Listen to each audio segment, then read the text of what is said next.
Hvala ti lijepa. Mi ćemo sad malo o start-upovima. Da, nakon uspješno održane prošlogodišnje konvencije i konferencije održat će se i ove godine krajem još jedna, Zagreb Connect. Zato su nam u goste došli Doris Boras iz organizacije i Marko Matenda, dobitnik jedne posebne nagrade Zagreb Connecta 2014. Dobro jutro. Dobro jutro. Doris, za 2 tjedna počinju prijave za ovogodišnji start-up. Tko se može prijaviti? Evo, u ime zapravo grada Zagreba, Hamag Bikra i veleposlanstva Izraela, Zagrebačkog velesajma, mogu reći da smo iznimno zadovoljni prijavama prošle godine i uspjehu konferencije. Manje više i ove godine idemo u tom ozračju. Pozivam evo za 2 tjedna 17. kolovoza zapravo sve one mlade poduzetnike koji imaju ideju, koji imaju dobar startup projekt, da nam se prijave, da dakle pošalju prijave i već da se u studenom vidimo na Zagreb Connect pozornici. Koliko je bilo prijava prošle godine i koliko ih očekujete ove? Očekujete li porast tog broja?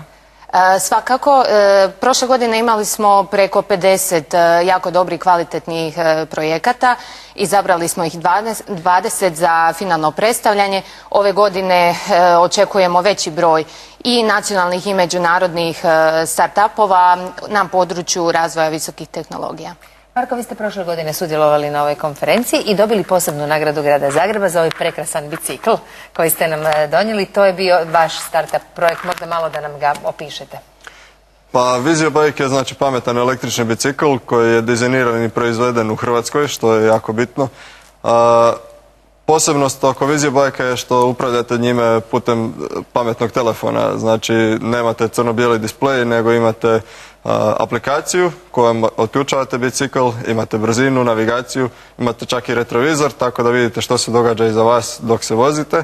I naravno ne morate misliti o mijenjanju brzina zato što napravili smo potpuno automatski mijenjač koji vam omogućuje da vrlo jednostavno i lagano se vozite po gradu. Prošle godine ste bili na tom start-upu, odnosno na Zagreb Connectu. Biste li preporučili svima onima koji imaju barem neke male, najmanje naznake, neke ideje da se prijave ili kakve biste im upute dali? Pa svakako, osim ideje bilo bi dobro da imaju nešto napravljeno jer kada je prezentirate na bilo kojoj startup konferenciji, investitori i žiri zapravo cijene kada ste učinili ono šta mislite napraviti, jel? Sama ideja nije dovoljna, jel? Mislim, svi mi imamo ideje, bitna je realizacija ideje. Znači, dobra priprema je nužna. Apsolutno. Možda da pojasnimo, mada vjerujem da poduzetnici već znaju, ali za sve naše gledatelje, znači dođe mladi poduzetnik sa svojom idejom, sa projektom koji je već počeo osmišljavati i na startup konferenciji napravi što? Poveže se s investitorima, dobije neke savjete za dalje? Tako je. Zamišljeno je zapravo prvi dan svojevrsni bootcamp gdje pripremamo ovakve projekte, startup projekte, da što bolje prezentiraju pred investitorima. Zapravo učimo i kako pičati, kako u što kraćem vremenu na jednostavan način pokazati ono po čemu su oni posebni.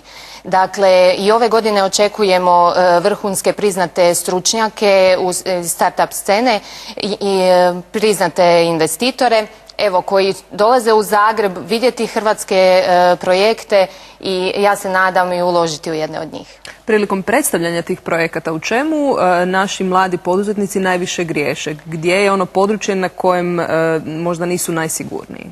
Pa prvenstveno bi rekla da su previše u tom nekom tehnološkom aspektu. Nemaju pregled kako nastupiti na tržištu, nemaju taj marketinški pristup. Ono što ih mi učimo je na što jednostavniji način. Zaboravite sad, recite samo kratko po čemu je tehnologija bitna, ali recite zašto treba uložiti u vaš projekt, zašto je vaša ideja posebna, zašto želite komercijalizirati, izaći na međunarodno tržište. Evo, to je nešto ono što ih u bootcampu pokušavamo usmjeriti. Vi ste izašli na međunarodno tržište, Marko? Jesmo, da. Uspješno? Pa relativno uspješno. Mi smo relativno mlada firma, ali isporučili smo čak i u Tajvan, u SAD, u Europu naravno.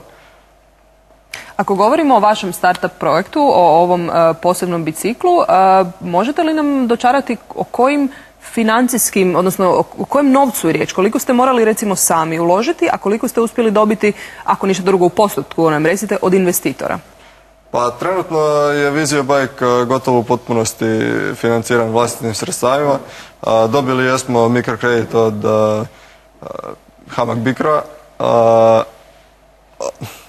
To je projekt koji traži jako puno novaca. U principu malte nekoliko god imali možete uložiti, tako je. Znači da imate 1 ili 5 milijuna kuna, to se sve može upotrijebiti.